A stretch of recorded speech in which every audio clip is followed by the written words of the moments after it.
दोस्तों नमस्कार, आप देख रहे हैं अपना YouTube channel be your money manager. दोस्तों, देश के केंद्रीय बैंक भारतीय रिजर्व बैंक यानी आरबीआई ने एक और सहकारी बैंक पर प्रतिबंध लगा दिया है। यह बैंक महाराष्ट्र के सोलापुर में स्थित है और इसका नाम है दी लक्ष्मी कोऑपरेटिव बैंक। यह 90 साल पुराना बैंक है। आपको बता दूं कि पिछले कुछ समय से आरबीआई कई सहकारी बैंकों पर प्रतिबंध लगा रहा है या फिर उसका लाइसेंस रद्द कर दे रहा है और इसमें से ज्यादातर बैंक महाराष्ट्र के हैं।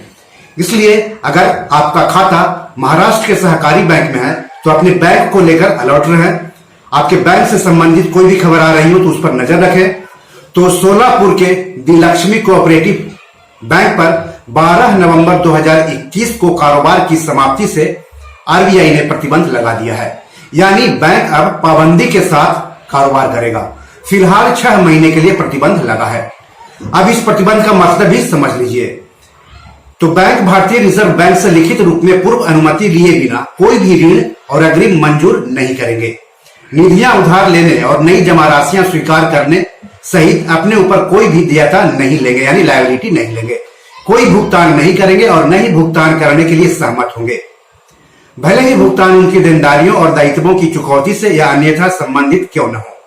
कोई समझौता या इस तरह की कोई व्यवस्था नहीं करेंगे। इसके अलावा बैंक अपनी किसी भी संपत्ति या आस्ति को न तो बेचेगा, न अंतरित करेगा और न ही उसका निपटान करेगा। इसके अलावा रिजर्व बैंक निदेशों में उल्लिखित शर्तों के अधीन सभी जमाकर्ताओं के सभी बचत खातों अथवा चालू खातों अथवा अन्य जमा खातों में कुल राशि में से 1000 रुपये से अधिक की निकासी की अनुमति नहीं होगी अगले आदेश तक। तो इसका मतलब क्या हो गया? इसका मतलब ये हो गया कि अगर आपका दी लक्ष्मी कोऑपरेटिव बैंक में सेविंग्स अकाउंट हो या फिर करेंट अकाउंट हो या फिर एफडी अकाउंट हो, आरडी अकाउंट हो या फिर कोई और स्पेशल जमा अकाउंट, जैसे कि कई बैंक जो है सीनियर सिटीजन के लिए डिपॉजिट स्कीम लॉन्च करते हैं, वो स्कीम हो, तो कुल मिलाकर के आपका उस बैंक में कितना भी पैसा क्यों ना हो, आप सिर्फ 1000 रुपये तक ही निकाल सकते हैं प्रतिबंध की अवधि के दौरान। तो फिलहाल ये व्यवस्था की गई है कि आप 1000 से ज्यादा रुपए नहीं निकाल सकते हैं। और ये जो 1000 रुपये होंगे उसमें एटीएम से निकाले गए पैसे शामिल होंगे, आरटीजीएस, एनईएफटी या आईएमपीएस के जरिए ट्रांसफर किए हुए पैसे होंगे, चेक के जरिए निकाले जाने वाले पैसे होंगे या फिर कैश निकाले गए पैसे होंगे। सारे तरीके को जोड़ करके 1000 रुपये से ज्यादा नहीं होना चाहिए प्रति ग्राहक।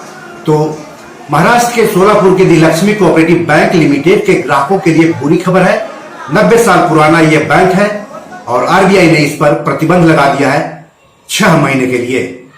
अब सवाल उठता है कि अगर दी लक्ष्मी कोऑपरेटिव बैंक के किसी ग्राहक ने 1000 रुपये से ज्यादा का चेक दिया है तो क्या होगा, या फिर उसके खाते उसके लोन की किस्त जाती हो और किस्त अगर 1000 से ज्यादा का हो तो क्या होगा, या फिर उस बैंक के किसी ग्राहक ने म्यूचुअल फंड में एसआईपी किया हो और उसकी रकम 1000 से ज्यादा की हो तो क्या होगा, या फिर अगर कोई इसी खाते से अपने इंश्योरेंस का प्रीमियम देता हो और उसकी रकम 1000 से ज्यादा का हो तो क्या होगा।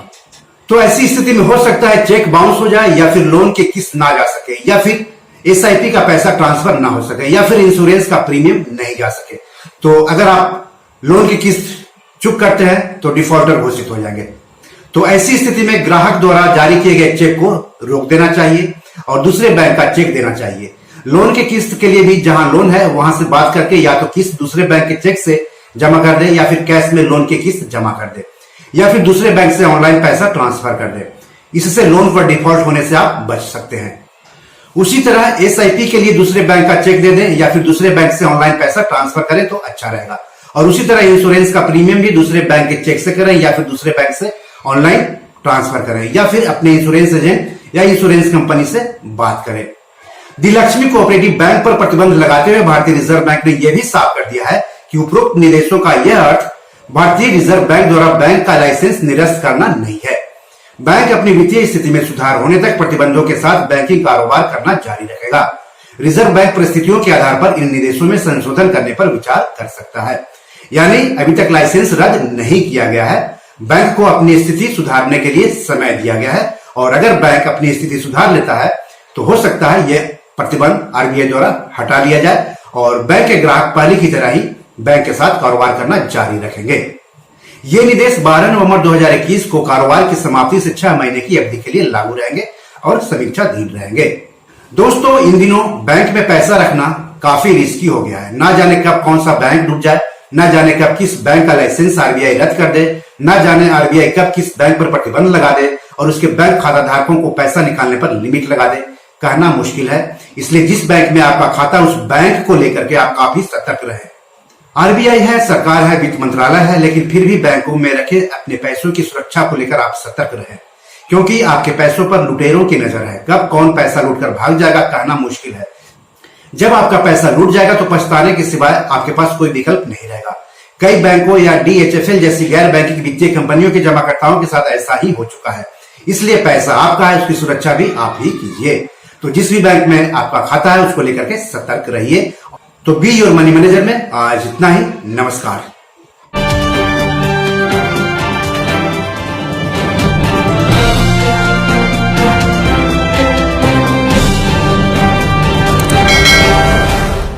दोस्तों, ये हमारी 7 किताब है जो कि अमेजॉन पर पब्लिश्ड है।